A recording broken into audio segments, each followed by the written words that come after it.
Halo Kofen, di sini ada soal garam berikut yang mengalami hidrolisis sebagian dan bersifat asam adalah hidrolisis itu terjadi ketika ada kation atau anion dari asam atau basa lemah bertemu dengan air. Sekarang kita bahas yang A. NH4 2 kali CO3 dia terurai menjadi 2NH4 plus CO3 2-. Kalau kita tulis reaksi hidrolisisnya, yang pertama NH4 plus, dia adalah kation yang berasal dari basa lemah yaitu NH3, maka dia terhidrolisis menjadi NH3 plus H3O+. Kemudian ada CO3 2-, dia adalah anion yang berasal dari asam lemah yaitu H2CO3, maka dia juga terhidrolisis menjadi H2CO3 dan 2OH-. Di sini baik kation ataupun anion sama-sama terhidrolisis, berarti hidrolisisnya adalah total. Sifat larutan tergantung Ka dan Kb. Jika Ka lebih besar dari Kb dia asam, jika Kb lebih besar dari Ka dia basa, jika Ka sama dengan Kb dia netral. Kemudian kita ke yang B, CH3COONa dia terdiri dari CH3COO- dan Na+. Kalau kita tulis reaksi hidrolisisnya, Na+ adalah kation yang berasal dari basa kuat, yaitu NaOH. Berarti dia tidak terhidrolisis. CH3COO- dia merupakan anion dari asam lemah yaitu CH3COOH, maka dia terhidrolisis menjadi CH3COOH plus OH-. Karena hanya si anion yang terhidrolisis, maka ini namanya hidrolisis parsial atau sebagian. Kemudian dalam reaksi hidrolisisnya dihasilkan ion OH-. Adanya ion OH- ini menunjukkan bahwa sifat larutannya adalah basa. Lalu kita ke poin yang C.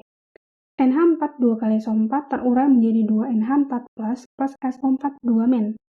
Kalau kita tulis reaksi hidrolisisnya, yang pertama SO4 2- adalah anion yang berasal dari asam kuat, yaitu H2SO4, maka dia tidak terhidrolisis.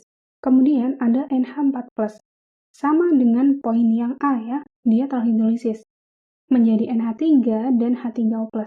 Karena hanya kation yang terhidrolisis sedangkan anionnya tidak, maka ini dinamakan hidrolisis sebagian. Kemudian, dalam reaksi hidrolisisnya dihasilkan ion H3O+.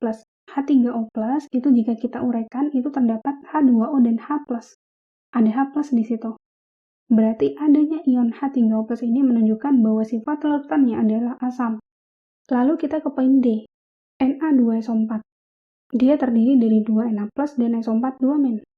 Jika kita tulis reaksi hidrolisisnya, Na+ tidak terhidrolisis ya, karena dia kation dari basa kuat yaitu NaOH.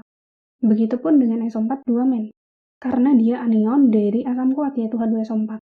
Maka yang D ini tidak terhidrolisis. Kemudian kita ke poin yang E. CH3COO2 kali Ca terurai menjadi 2 CH3COO- dan Ca2+. Kalau kita tulis reaksi hidrolisisnya, yang pertama Ca2+ tidak terhidrolisis, karena dia kation dari basa kuat yaitu CaOH2. Lalu CH3COO- dia terhidrolisis karena anion dari asam lemah yaitu CH3COOH. Dia terhidrolisis menjadi CH3COOH dan OH-. Karena hanya anion yang terhidrolisis, maka namanya hidrolisis sebagian. Dalam reaksi hidrolisisnya dihasilkan ion OH-. Ini menunjukkan bahwa sifat larutannya adalah basa.